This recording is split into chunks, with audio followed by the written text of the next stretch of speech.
ब्रह्मजननी बहुरूपा बुधार्चिता प्रसवित्री प्रचण्डाज्ञा प्रतिष्ठा प्रकटाकृतिः प्राणेश्वरी प्राणदात्री पञ्चाशत्पीठरूपिणी विशृङ्खला विविक्तस्था वीरमाता वेत्प्रसूः मुकुन्दा मुक्तिनिलया मूलविग्रहरूपिणी भावज्ञा भवरोगग्नि भवचक्रप्रवर्तिनी चन्दसारा शास्त्रसारा तन्त्रसारा तलोदरी उदारकीर्तिरुद्दामा वैभवावन्नरूपिणी जन्म मृत्युजरातप्ता जन विश्रांतिदायिनी।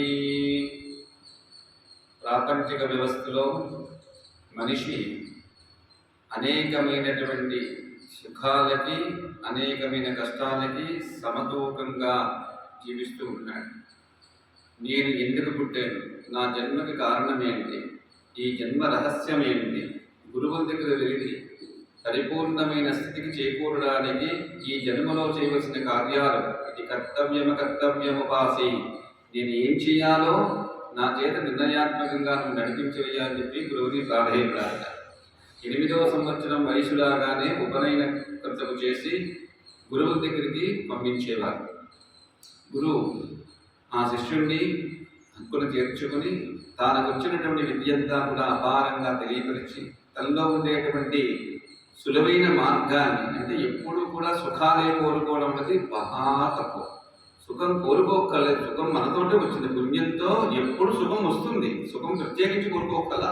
కానీ పాపం వల్ల కూడా కష్టాలు వస్తాయి. కానీ పాపం చేసేటువంటి పాపాన్ని పోగొట్టుకోవడానికి మనం వైదిక ధర్మాన్ని, పెద్దల ఆశీస్సుల్ని, మంత్రోపాసనని చేసుకోవాలి.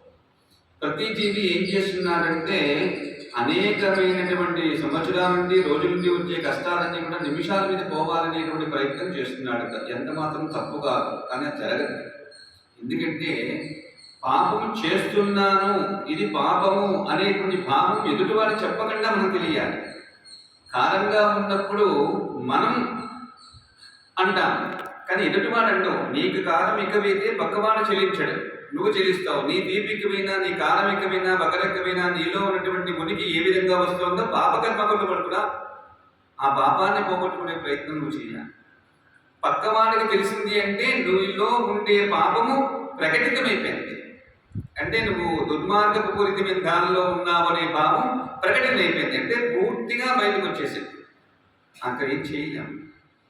కానీ మహనీయుల దయ, అమ్మవారి కృప, మహనీయుల యొక్క అనుష్ఠాన బలం మన ఈ రోజున ప్రపంచాన్ని శాంతింపజేస్తోంది. ప్రపంచంలో అశాంతిని పోగొట్టే మార్గాన్ని నిర్దేశించింది. వాళ్ళు చేకూర్చినటువంటి మహత్తరమైన జపశక్తిని ఈ రోజున మనం అనుభవిస్తూ ఉన్నాం. కానీ మనం చేస్తే రాబోయే తరాల వాళ్ళు అనుభవించే యోగ్యత కలుగుతుంది. పూర్తిగా మనం ఆధారపడి బతుకుతూ ఉన్నాం. ఆధారపడడం తప్పుగా, కానీ ప్రతిదానికి ఆధారపడడం తప్పు.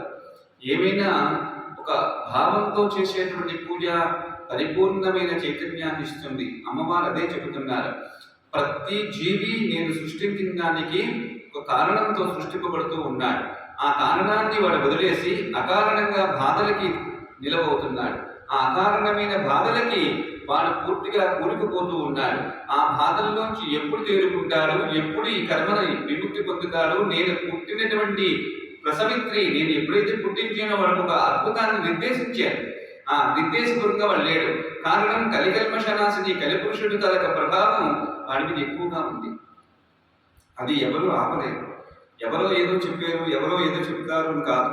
కర్మ మార్గంలో మహనీయులంతా కూడా మనం ప్రపంచంలో జీవిస్తున్న ప్రతి జీవి ఒకటైన భావం మనకు కావాలి. ఒకరు ఎక్కువ, ఒకరు తక్కువ, ఒకరు గొప్పవారు, ఒకరు సన్వారు, ఒకరు బాగా ఉండాలి, ఒకరు ఇదిగా ఉండాలి అనేటువంటి భావం ఎటువంటి వరుసలో గురువుకి రాకూడదు. అటువంటి భావాలే గురువులో ఏర్పడకూడదు. గురువుకి ఆ భావాలు ఏర్పడితే ఇంకా తనతో ఉండే పరివారానికి ఏం చెప్పగలుగుతాడు, ఏం సంకేతాన్ని పొందుతాడు. అంచేత గురుహీనం యదా మంత్రం, అటువంటి గురువు దగ్గరికి వెళ్ళి మంత్రం తీసుకోకుండా మంత్రానుష్ఠానం చేస్తే అది హీనమవుతుంది. మంత్రహీనం, క్రియాహీనం, భక్తిహీనం మహేశ్వరి యత్పూజితం మయాదేవి పరిపూర్ణ దర్శనం అని చెప్పి నమస్కారం పెడుతున్నాం. మంత్రాన్ని హీనంగా చెప్పి ఉంటానమ్మా, నేను చేసే క్రియలో హీనం కనిపిస్తోంది, నాలో భక్తి కూడా హీనంగా ఉంది, ఇంకా నువ్వు పూజ చేసినట్లేదు. అక్కడ పూజలు లేచిపోయావు.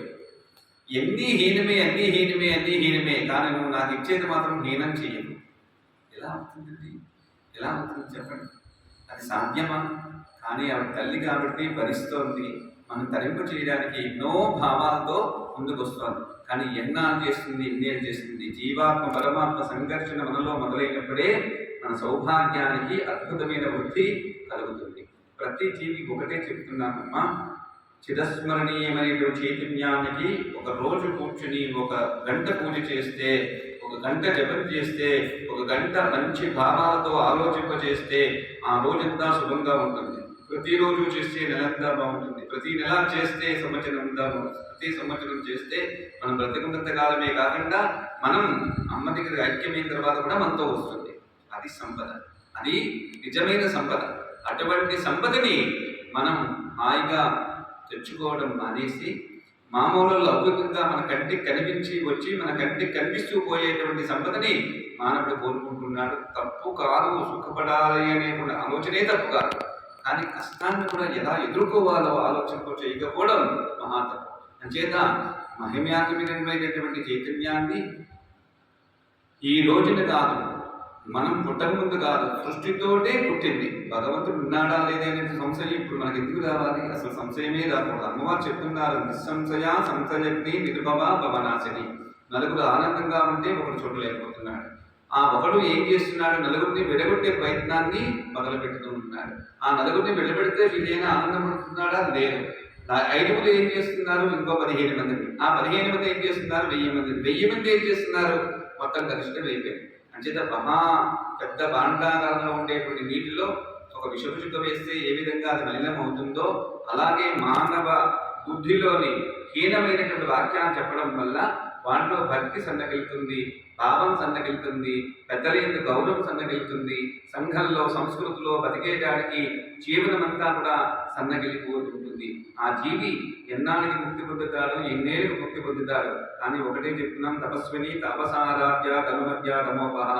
అమ్మవారి యొక్క మంత్రాన్ని గురువు ద్వారా తెలుసుకుని ఆ సంకేతాన్ని ఆనందంగా మనం అనుష్ఠానం చేస్తూ ఆ అనుష్ఠాన పూర్వకంగా మన గృహాన్ని, మన కుటుంబాన్ని, మన ప్రాంతాన్ని హాయిగా చూసుకునేటువంటి స్థితికి గురు ద్వారా వెళితే ఆనందానికి అవధులు లేకుండా మనం దేశమంతా సౌభాగ్యంగా ఉంటుంది, ప్రపంచంతా సుఖశాంతితో ఉంటుంది.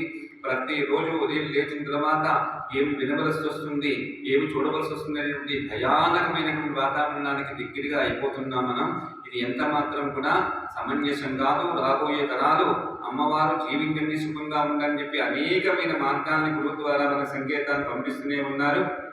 మనం ధ్యానం చేస్తే ధ్యానంలో వస్తుంది, గానం చేస్తే గానంలో కనిపిస్తోంది. ఆవిడ యొక్క దివ్యమంగళ స్వరూపాన్ని అనేకమైన భావాలతో తీసుకొస్తూ మనం చేస్తూ ఉండాలి. మనం